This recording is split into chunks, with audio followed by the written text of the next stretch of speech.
नमस्कार दोस्तों, कार्तिक मास के कृष्ण पक्ष पर रमा एकादशी का व्रत आता है और इस दिन श्री हरि विष्णु के अवतार श्री कृष्ण की पूजा का विधान है।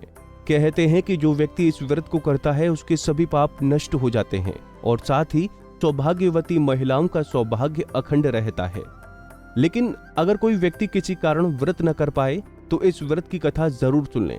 माना जाता है कि कथा सुनने से व्यक्ति के सारे कष्ट दूर हो जाते हैं। रमा एकादशी व्रत कथा बहुत ही फलदायी मानी गई है। कार्तिक के महीने में आने से इसका प्रभाव 2 गुना अधिक बढ़ जाता है। जानकारी के लिए बता दें कि इस बार रमा एकादशी 1 नवंबर को पड़ रही है। चलिए इस वीडियो के माध्यम से सुनते हैं रमा एकादशी की व्रत कथा।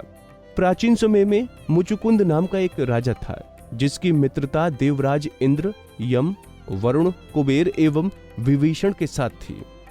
वो बड़ा धार्मिक प्रवृत्ति वाला एवं सत्य प्रतिज्ञ था। उसके राज्य में सभी सुखी थे। उसकी चंद्रभागा नाम की एक पुत्री थी जिसका विवाह राजा चंद्रसेन के पुत्र शोभन के साथ हुआ था। एक दिन शोभन अपने श्वशुर के घर आया तो संयोगवश उस दिन एकादशी व्रत था। इस विषय में उसके पिता के आदेश बहुत सख्त थे। राज्य में सभी एकादशी का व्रत रखते थे और कोई अन्य का सेवन नहीं करता था। ऐसे में चंद्रभागा को यह चिंता हुई कि उसका पति, दुर्लभ पति, भूख को कैसे सहन करेगा। शोभन ने अपनी पत्नी से कोई ऐसा उपाय जानना चाहा जिससे उसका व्रत भी पूर्ण हो जाए और उसे कोई कष्ट भी न हो, लेकिन चंद्रभागा उसे ऐसा कोई उपाय न सुझा सकी।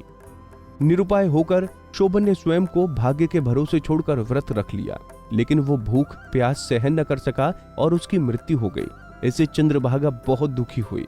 पिता के विरोध के कारण वो सती नहीं हुई तो वहीं शोभन ने रमा एकादशी व्रत के प्रभाव से मंदरांचल पर्वत के शिखर पर एक उत्तम देवनगर प्राप्त किया। वहां ऐश्वर्य के समस्त साधन उपलब्ध थे। गंधर्वगण उसकी स्तुति करते थे और अप्सराएं उसकी सेवा में लगी रहती थीं। एक दिन जब राजा मुचकुंद मंदरांचल पर्वत पर आया तो उसने अपने दामाद का वैभव देखा। वापस अपनी नगरी आकर उसने चंद्रभागा को पूरा हाल सुनाया तो वो अत्यंत प्रसन्न हुई और अपनी भक्ति व रमा एकादशी व्रत के प्रभाव से शोभन के साथ सुखपूर्वक रहने लगी। तो दोस्तों, ये थी रमा एकादशी की व्रत कथा।